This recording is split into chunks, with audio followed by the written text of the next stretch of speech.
Bonjour à tous, bienvenue dans cette matinale de l'information. Ça y est, les premiers résultats de l'élection municipale et régionale sont connus depuis hier. 69 communes sur les 201 savent désormais leurs résultats, quand 4 résultats sur les 31 conseils régionaux ont été rendus publics par le porte-parole de la commission électorale indépendante CEI. On voit cela avec Alexis Ouedraogo. Les premiers résultats des élections locales 2023 se dévoilent depuis ce dimanche. Un scrutin qui s'est déroulé dans un climat apaisé, en dépit de quelques zones de tension qui, selon la commission électorale indépendante, n'auront rien entaché la crédibilité des votes. Ces élections se sont déroulées dans un climat apaisé et que des échauffourées qui ont eu lieu sont vraiment des épiphénomènes qui ont eu lieu en fin de scrutin. Et tout a été circonscrit. À l'heure où je vous parle, nous sommes dans la computation. D'ailleurs, nous avons commencé à vous donner les résultats. Et c'est pour vous dire qu'en Côte d'Ivoire, la commission électorale est indépendante. Et avec toute la population et tous ceux qui sont venus voter et qui sont venus voter dans la paix, nous sommes dans la réconciliation et nous allons véritablement dans un pays de paix. Et c'est cette paix-là qui doit pouvoir nous animer pour que nous puissions aller vers le développement que nous recherchons tous. Ces désordres relevés ne remettent pas en cause la proclamation des résultats de ces... Pas du tout. D'accord. La sincérité du vote n'est pas affectée. Le suspense des résultats de certains duels qui cristallisaient toutes les attentions est retombé par endroits, notamment dans la commune de Yopougon où Adama Bictogo arrache la victoire, à Cocody, Jean-Marc Yassé ou encore à Tiasalé, à Salé Tiemoko. Et justement, selon les chiffres de la commission électorale indépendante rendus publics à cette heure, le rassemblement des oufouettistes pour la démocratie et la paix arrive en tête de la majorité des communes dont les résultats ont été proclamés, à l'exemple des communes d'Abobo, d'Adzopé, d'Agboville, d'Ara, de Bétier, d'Atekoubé, de Bergerville, de Couteau, d'Odiéné ou encore de Katiola pour ne citer que cela. Le parti au pouvoir est suivi par la vague des indépendants dans les communes de Bondoukou, Transua, avec par endroits des scores records comme à Dabakala. Des indépendants qui tiennent à bonne distance l'opposition, qui enregistrent des victoires dans les communes de Cocody, du plateau de Yamoussoukro. Les proclamations, elles, se poursuivent. Les résultats de ces élections dans ces 201 communes et 31 régions continueront d'être rendus publics au fil des heures par la commission électorale indépendante. Et pour ceux qui ne sont pas d'accord après ces résultats, il y a des voies de recours encadrées par le législateur. Mais qui peut contester, où contester, comment procéder et dans quel délai? Sidonie Davila a toutes les réponses. Les élections locales se sont achevées, mais le processus ne s'arrête pas pour autant. Avec la proclamation des résultats des élections municipales et régionales, s'ouvre la période du contentieux. Qui peut contester une élection? Aussi bien des conseillers régionaux que des conseillers municipaux. C'est tout électeur, tout candidat ou toute liste de candidats de la circonscription. Je ne peux pas rester à Cocody et aller contester une élection au plateau.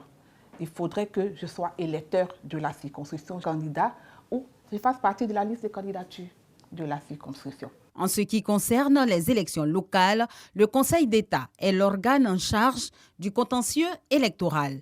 Les réclamations peuvent commencer depuis le bureau de vote, où les réclamations sont consignées dans les procès-verbaux, où les réclamations peuvent avoir lieu à la commission électorale indépendante après tout juste la proclamation des résultats. Et la loi a prévu un délai, qui est assez court d'ailleurs, un délai de 3 jours pour pouvoir contester ces élections au sein de la commission électorale indépendante à la date de proclamation des résultats. Notons que ce n'est pas la commission électorale indépendante qui est le juge du contentieux des élections, c'est plutôt le Conseil d'État. Mais la commission électorale indépendante est une courroie de transmission. Elle reçoit les requêtes, elle informe les conseillers dont l'élection est contestée, et elle a imparti un délai conformément à la loi qui est le délai de 3 jours maintenant pour pouvoir présenter leur défense.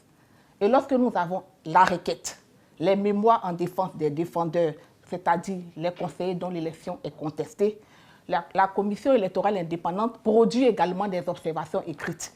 La requête, les mémoires de défense et les observations de la commission électorale indépendante constituent un dossier. C'est ce dossier-là que nous transmettons au Conseil d'État. Il revient donc au Conseil d'État de statuer sur les différentes requêtes. Lorsque le Conseil d'État reçoit le dossier de candidature, il statue. Il a un délai de mois. Il peut réformer les résultats, il peut annuler l'élection. Et lorsque le Conseil d'État annule l'élection, la commission électorale indépendante doit procéder à de nouvelles élections dans un délai de 3 mois. Ce délai peut être prorogé en Conseil des ministres par un décret, mais le délai ne peut excéder 12 mois. En 2018, la CEI a enregistré plus d'une centaine de réclamations, 87 pour les conseillers municipaux et 18 pour les conseillers régionaux. Suivons à présent la déclaration de l'ONG Action Justice en lien avec les élections municipales et régionales. Point presse dans les locaux de l'organisation ce dimanche à Cocody-en-Gré. Amidia Rassouba, Sidonie Davila. Action Justice. L'ONG dresse un bilan préliminaire des élections municipales et régionales du 2 septembre. Sa mission au cours de ces élections s'est axée sur plusieurs points, à savoir la sélection, la formation, le déploiement des observateurs, la collecte, la centralisation et le traitement des données de terrain. Elle a pour but de faire la promotion de la cohésion sociale, de l'état de droit et de la démocratie afin d'apporter sa contribution pour une meilleure organisation des élections en Côte d'Ivoire. La campagne électorale, dans l'ensemble, s'est manifestée par une grande mobilisation des populations, l'absence de langage haineux et d'incitation à la violence, une ambiance festive, d'où de nombreuses parades. Il convient d'indiquer qu'aucun appel au boycott n'a été lancé par les partis politiques, ce qui dénote une participation inclusive et une adhésion au processus. Action Justice a par ailleurs relevé un scrutin paisible sur l'ensemble du territoire national. Dans la majorité des bureaux de vote observés, tant à Abidjan que dans les 15 régions de déploiement de la mission, l'on a constaté que les bureaux de vote étaient accessibles aux électeurs et leur repérage plutôt facile. Les forces de défense et de sécurité ont été déployées à l'intérieur des centres de vote et aux alentours. Les isoloirs étaient disposés de sorte à garantir le secret du vote. Plusieurs observateurs nationaux étaient présents. Le retard accusé dans l'ouverture de certains bureaux de vote a été rattrapé par le prolongement des heures de fermeture. C'est ce qui a valu le prolongement des heures de fermeture au plateau jusqu'à 22 heures. Le matériel électoral était disponible dans l'ensemble. Les représentants de certains candidats étaient présents dans les bureaux de vote. Le dépouillement et la proclamation des résultats dans les bureaux de vote se sont déroulés de façon publique, en présence des observateurs et des délégués des candidats présents. L'ONG Action Justice invite les candidats et acteurs politiques à s'abstenir de toute forme de violence dans le cadre des contestations en vue d'éviter tout comportement susceptible de compromettre la paix et la quiétude sociale. Tout autre chose à présent, allons à la découverte de ce long métrage qui a pour titre Ivana, un film qui met en relief la violence faite aux femmes dans les foyers, un mal qui ronge notre société et qui a été mis en lumière par Patricia Zamblé. On voit cela avec Angela Diallo. Ivana est un long métrage ivoirien qui met en relief la violence faite aux femmes dans les foyers. Ivana nous plonge en 1h51 dans la vie d'une femme qui a réussi dans le monde des affaires et qui se laisse malheureusement manipuler par amour. Un amour amer dont elle est fréquemment victime. Elle est battue par son conjoint.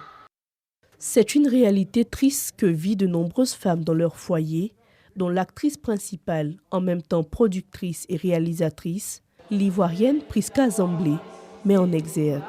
Un film qui réveille la conscience des uns et des autres. Le message que je veux faire passer à mes sœurs, c'est de sortir des relations toxiques. Parce que vous ne savez pas comment ça peut se terminer. Et apprenez à connaître la personne avec qui vous marchez, les personnes que vous fréquentez. Ivana, c'est un film de sensibilisation de la société africaine, voire même du monde entier. Il porte un regard sain sur la femme et lui donne de la valeur et de la considération dans le foyer. Le film était vraiment agréable. Et la seule chose que je peux dire aussi, c'est que nous déplorons le fait que les femmes soient maltraitées, violentées au sein de leur foyer. C'est une sensibilisation concernant les dames pour la violence qu'il y a. Et il faudrait qu'au sein de la société, nous devons prendre soin de ces femmes, de nos mamans, pour ne pas qu'il y ait cette violence-là. Ce film Ivana sera diffusé dans les salles de cinéma à Abidjan et un peu partout en Côte d'Ivoire afin de donner des leçons, celles portées sur l'amour, la considération, le respect, le pardon mutuel dans le foyer. En bref, une image, sport taekwondo. Cissé Cheikh Salah a confirmé son statut de numéro 1 mondial. L'Ivoirien a décroché l'or au Grand Prix de Paris dans la catégorie des plus de 87 kilos. Opposé au Britannique Camden Cunningham, Cissé Cheikh Salah a contrôlé le combat, surtout dans le deuxième round. Grâce à cette médaille d'or, Cissé Cheikh Salah obtient 60 points et assure définitivement sa présence au JO 2024 de Paris. Aussi reste-t-il indétrônable à la première place chez les plus de 87 kilos hommes, avec cette 5e médaille d'or de la saison. L'attaquant malien Salif Keita, décédé samedi dernier à Bamako à l'âge de 76 ans, a été un buteur prolifique dans les années 1970 et l'un des grands artisans de la domination de Saint-Étienne, le club français dont il inspira l'emblème, la Panthère Noire. On voit cela avec Mouyabi Diabaté et Arsène Kwasi. Le football est en deuil. Le Malien Salif Keita, dit Domingo, n'est plus. L'ancien attaquant des Aigles du Mali est décédé ce samedi 2 septembre à l'âge de 76 ans. L'Afrique perd l'un de ses meilleurs footballeurs de l'histoire. Il a été le premier ballon d'or africain en 1970. Il a notamment évolué à l'AS Saint-Étienne où il remporte 3 titres de champion de France. Il a défendu les couleurs de l'Olympique de Marseille, Valence Sporting Club de Portugal. Il a conduit le Stade malien en 1965 et l'AS Real de Bamako en 1966 en finale de la Coupe d'Afrique des Champions. Avec la sélection malienne, il a atteint la finale de la CAN en 1972. Président de la Fédération malienne de football entre 2005 et 2009, Salif Keita était depuis 2013 ambassadeur à vie de l'AS Saint-Étienne. Comme Alfredo Di Stefano, Ferenc Puskás, Diego Maradona, le roi Pelé et Laurent Pokou, Salif Keita Domingo a rangé définitivement les crampons. Dans le reste de l'actualité, Georgie pour la transition gabonaise ce 4 septembre 2023, 5 jours après avoir renversé le président Ali Bongo, le général Brice Clotaire Le Guinguema prête serment ce matin à la présidence de Libreville. Lundi s'ouvre à Nairobi au Kenya le premier sommet africain pour le climat. Pendant 3 jours, les dirigeants d'Afrique et d'ailleurs se retrouvent pour échanger avec les acteurs de la société civile ainsi que des entreprises publiques et privées et des organisations internationales. Objectif affiché, parvenir à une feuille de route commune du continent pour la présenter à la COP en novembre prochain. Merci à vous tous de nous avoir suivis. C'est donc la fin de ce point de l'actualité. Je vous souhaite beaucoup de paix dans vos foyers.